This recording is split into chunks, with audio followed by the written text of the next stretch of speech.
Hello दोस्तों, welcome back to my new video. सबसे पहले डिस्क्लेमर देना चाहूँगा कि इस वीडियो को प्योरली एजुकेशनल पर्पस के लिए ही रिकॉर्ड कर रहा हूँ। मैं कोई भी बाई या सेल का रिकमेंडेशन इस वीडियो के माध्यम से मैं आप लोगों को नहीं दे रहा हूँ। आज इस वीडियो में टोटल 3 स्टॉक्स के रिगार्डिंग डिटेल्ड वे में हम लोग बात करेंगे एंड उन तीनों स्टॉक्स का नाम आपने ऑलरेडी वीडियो के थंबनेल में देख रखा होगा। अब देखिए, दिसंबर क्वार्टर बीत गया। जितने भी कंपनी के फंडामेंटल एनालिसिस पार्ट में आप जाओगे और शेयर होल्डिंग पैटर्न को देखोगे तो आपको पता चलेगा कि लास्टली दिसंबर क्वार्टर तक का शेयर होल्डिंग सबका अपडेट हो गया है। मगर अभी कौन सा मंथ चल रहा है? फरवरी। तो सारे कंपनीज का जनवरी मंथ का म्यूचुअल फंड का डेटा बाहर निकल गया है। एंड देखिए दोस्तों, शेयर होल्डिंग पैटर्न तो हर क्वार्टर में अपडेट होता है, मगर म्यूचुअल फंड का जो डेटा है ना, वो हर मंथ में अपडेट होता है। अगर हम लोग लॉन्ग टर्म इन्वेस्टर है या फिर किसी पर्टिकुलर स्टॉक में इंटरेस्टेड है तो ऑब्वियसली हम लोग को इस तरीके का मंथली शेयर होल्डिंग पैटर्न को भी देखना ज़रूरी रहता है। तो आज इस वीडियो में तीनों स्टॉक्स का इंपॉर्टेंट टेक्निकल एनालिसिस तो एज यूजुअल मैं शेयर करूंगा ही, उसी के साथ जनवरी मंथ में म्यूचुअल फंड की तरफ से क्या उलटफेर हुआ है वो चीज़ भी मैं आपको दिखाऊंगा, क्योंकि डेटा थोड़ा सा सरप्राइजिंग लग रहा है। तो चलिए बिना समय बर्बाद किए डायरेक्टली स्टॉक्स की ओर बढ़ते हैं। एंड मेरे वीडियोस अगर आपको पसंद आते हैं तो आप दोस्तों लाइक कीजिए, चैनल को सब्सक्राइब कीजिए। मेरा पुराना चैनल तो ऑलरेडी डिलीट हो गया है, मगर चलिए ठीक है, ये मेरा नया चैनल बना है, इसको सब्सक्राइब कीजिए। मुझे अभी सब्सक्राइबर्स की ज़रूरत है एंड वीडियो में लाइक्स की ज़रूरत है। अगर आपको पसंद आता है तो ये चीज़ कर सकते हो आप।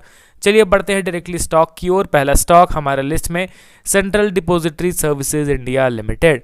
अब इस स्टॉक को करंटली देखो 1.8% ऊपर है। ध्यान दीजिए यहाँ पे टाइम क्या मेंशन है, दोपहर के 2 बज रहे हैं जब मैं ये वीडियो को रिकॉर्ड कर रहा हूँ, तो इसलिए स्टॉक्स के क्लोजिंग प्राइसेस थोड़े से डिफर हो सकते हैं।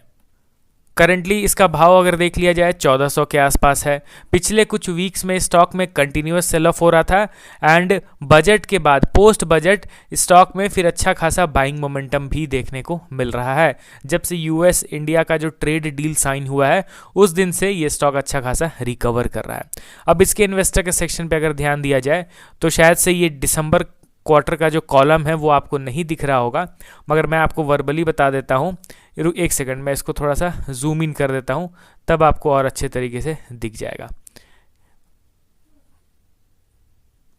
प्रोमोटर का शेयर होल्डिंग कितना है? एज यूजुअल 15% है। एफआईज का शेयर होल्डिंग कितना है? अभी करेंटली 12.4%। डीआईएस का शेयर होल्डिंग 15 एंड पब्लिक का share holding 57। In the long run अगर आप देखोगे तो आपको पता चलेगा कि एट द एंड पब्लिक को थोड़ा बहुत तो माल थोपा जा रहा है, क्योंकि 2023 मार्च क्वार्टर में पब्लिक के पास 46.85% का स्टेक था, जो कि अभी बढ़ के 57% पे आ चुका है। चलिए ठीक है, ये सब तो दिसंबर क्वार्टर तक का डेटा था। अब मैं जनवरी मंथ का डेटा आप लोगों को दिखाता हूँ। तो यहाँ पे आप देख सकते हो कंपनी का नाम मेंशन है सेंट्रल डिपॉजिटरी, ठीक है। ये म्यूचुअल फंड का डेटा है एंड यहाँ पे आपको क्या दिख रहा है कि सबसे ज़्यादा सेलिंग दिसंबर मंथ में हुआ था। आप देख रहे हो दिसंबर मंथ में हुआ था, मगर ठीक है, ये सारा एडजस्ट होने के बाद दिसंबर क्वार्टर का हम लोगों ने शेयर होल्डिंग ऑलरेडी देख रखा है, कोई उतना ज़्यादा चिंता करने वाली बात नहीं है। अब हम लोग जनवरी मंथ का म्यूचुअल फंड देखते हैं, जो अभी तक शेयर होल्डिंग में भी अपडेट नहीं हुआ है। तो मैं थोड़ा सा स्वाइप करता हूं। आप यहां पे देखिए कि जनवरी मंथ में जो सबसे बड़ा बायर रहा है वो है Tata arbitrage fund regular growth. इन्होंने कितने शेयर्स खरीदे हैं? 1,15,900 शेयर्स इन जनवरी 2026। एंड सबसे बड़ा सेलर कौन है? SBI conservative hybrid fund regular growth, जिन्होंने टोटल बेचे हैं 55,000 शेयर्स। तो सबसे बड़ा बायर और सबसे बड़ा सेलर म्यूचुअल फंड में आपको दिख गया। अब ओवरऑल म्यूचुअल फंड का डेटा देखेंगे तो मैं थोड़ा और नीचे स्वाइप करता हूं एंड यहाँ पे जो आप ये फिगर देख रहे हो ना, ये ओवरऑल डेटा है, मतलब कि नेट बाइंग हुआ है दोस्तों। जी हाँ, जिस हिसाब से दिसंबर मंथ में एग्रेसिव वे में सेल ऑफ दिख रहा था म्यूचुअल फंड का, वो सेल ऑफ तो थम गया। Overall plus 76,248 shares mutual fund ने खरीदे हैं, जो बेशक एक पॉजिटिव वे में ही हम लोग इसको लेंगे। अब टेक्निकल पार्ट अगर मैं कवर करूँ तो आपको यहाँ पे क्या दिख रहा है कि CDSL लोअर लेवल से वी शेप में रिकवर कर रहा है अपने मेजर सपोर्ट लेवल से। एंड यहाँ पे मुझे पर्सनली क्या चीज़ का रिक्वायरमेंट है, मुझे ये रिक्वायरमेंट है कि यहाँ से ये थोड़ा और गिर जाए, आने वाले 1-2 वीक ये लगातार गिरे, उसके बाद जब एक स्ट्रॉन्ग बुलिश कैंडल बनाएगा ना, तब मैं यहाँ पे बाई करना प्रीफर करूँगा विथ प्रॉपर कन्फर्मेशन। देखिए ये मैं अपना स्ट्रेटेजी आपको बता रहा हूँ, क्योंकि मैं अक्सर क्या होता है ना कि जो स्टॉक गिर रहे होते हैं वहाँ पे मैं प्रॉपर बुलिश प्राइस एक्शन बनने का वेट करता हूँ कि एक बार बायर्स आ जाए, उसके बाद मैं फर्दर अपना डिसीजन लूँगा। लोगों के स्ट्रैटेजीज डिफरेंट हो सकते हैं, टेक्निकल एनालिसिस डिफरेंट हो सकते हैं, तो आपका क्या पॉइंट ऑफ व्यू है इनके टेक्निकल पार्ट को लेके बताइएगा कमेंट सेक्शन में। अभी के लिए CDSL का ये इंपॉर्टेंट रेजिस्टेंस बना हुआ है क्लोज टू 1500 रुपीज़, क्योंकि इस रेजिस्टेंस पे पहले ये काफ़ी लंबे समय से सपोर्ट लिया करता था एंड फाइनली उसका ब्रेकडाउन मिला है। तो इसीलिए अब यही रेजिस्टेंस, ये पुराना सपोर्ट स्टॉक का रेजिस्टेंस भी बन सकता है। अब चलिए बढ़ते हैं डायरेक्टली अगले स्टॉक की ओर। हमारे लिस्ट में आपके सामने है MTAR टेक्नोलॉजीज लिमिटेड। करंटली 5.7% ऊपर है, 3600 के भाव पे ये स्टॉक ट्रेड कर रहा है। अब देखिए फंडामेंटल एनालिसिस तो ज़्यादा करने का पॉइंट नहीं है, कंपनी फंडामेंटली स्ट्रांग है, सभी लोगों को पता है। मगर यहाँ पे अगर इनके वैल्यूएशन के चार्ट को देखा जाए तो क्या दिखता है कि स्टॉक में जिस हिसाब से तेज़ी आ रही है ना, उस हिसाब से इसका पी रेशियो बहुत एक्सपैंड कर रहा है। अर्निंग के हिसाब से स्पेशली अगर देखोगे तो अर्निंग से बहुत ज़्यादा ऊपर इसका करंट पी रेशियो पहुँच गया, ये चीज़ आपको दिख रहा है। एंड दूसरा चीज़ कि रिजल्ट कंपनी के ठीक आ रहे हैं, मगर उससे थोड़ा ज़्यादा स्टॉक में तेज़ी आ रही है, जिसके चलते पी रेशियो इस तरीके से बढ़ा हुआ है। ठीक है, इन्वेस्टर के सेक्शन पे आप नज़र डालो तो आपको क्या दिख रहा है कि पिछले क्वार्टर में, यानी दिसंबर क्वार्टर जो अभी बीता, इसमें बड़े प्लेयर का एग्रेसिवली इन्वेस्टमेंट बढ़ा है। कैसे ये चीज़ मैं कह रहा हूँ, आप देखिए दोस्तों, मैं सितंबर और दिसंबर क्वार्टर तक का बताता हूँ। ठीक है, अगर ये कॉलम कट रहा है तो मैं आपको वर्बली बोल रहा हूँ, आप उसको सुनिएगा। ठीक है, FIs का जो शेयर होल्डिंग है 9.21% से बढ़ के हो गया 12.24%। FDIs का होल्डिंग देखोगे तो 24.8% से बढ़ के हो गया है 29.9%। एंड पब्लिक का शेयर होल्डिंग देखोगे तो 34% से घट के 27% आ गया है। ये सिर्फ मैं Q2 एंड Q3 का कंपेयर कर रहा हूँ डेटा। इस एक क्वार्टर में FIs एंड DIs का एग्रेसिव वे में इन्वेस्टमेंट बढ़ा है एंड पब्लिक का शेयर होल्डिंग ड्रास्टिकली डिक्रीज भी हो रहा है। अब जनवरी मंथ का मैं आपको एक बार डेटा दिखा देता हूं कि जनवरी मंथ में म्यूचुअल फंड्स एक्चुअली क्या करने की कोशिश कर रहे हैं। तो यहाँ पे जैसे ही मैं इस डेटा को ओपन करता हूं तो आपको क्या दिख रहा है दोस्तों, एज यूजुअल अभी तक तो म्यूचुअल फंड अच्छा खासा बाई कर रहे हैं। अब यहाँ पे देखिए दोस्तों, जनवरी मंथ में आपको क्या दिख रहा है, सबसे बड़ा जो बायर है म्यूचुअल फंड की तरफ से, उन्होंने कितने शेयर्स खरीदे हैं, ओनली 11,500 शेयर्स ओनली जनवरी मंथ में।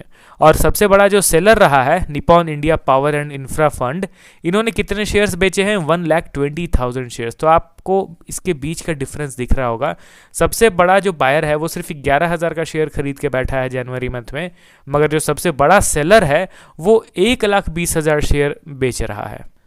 अब चलिए मैं यहाँ पे ओवरऑल डेटा देख के बताता हूँ, पॉजिटिव में है या फिर नेगेटिव में। ऑब्वियसली नेगेटिव में है।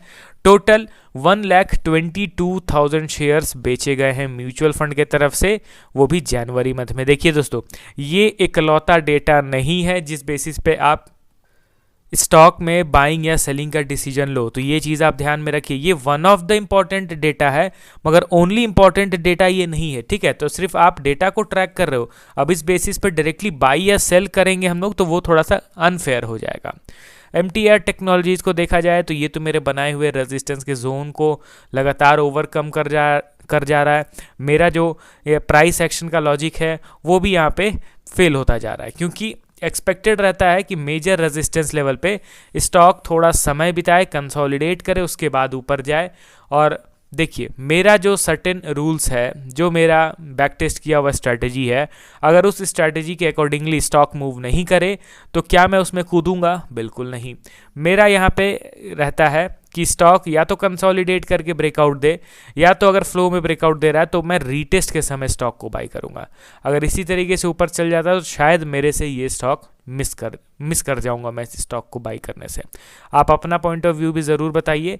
बढ़ते हैं अगले और लास्ट स्टॉक की ओर हमारे लिस्ट में, BSE लिमिटेड। इसका मैं डायरेक्टली म्यूचुअल फंड का डेटा आप लोगों को दिखा देता हूँ। यहाँ पे आप अगर देखोगे तो इस बार सबसे बड़ा जो बायर है उसने खरीदे हैं 1,29,000 शेयर्स, एंड सबसे बड़ा जो सेलर है उसने बेचे हैं सिर्फ 36,000 शेयर्स। तो ऑब्वियसली डेटा पॉजिटिव ही रहेगा, खरीदारी तेज़ रफ्तार में हो रही है।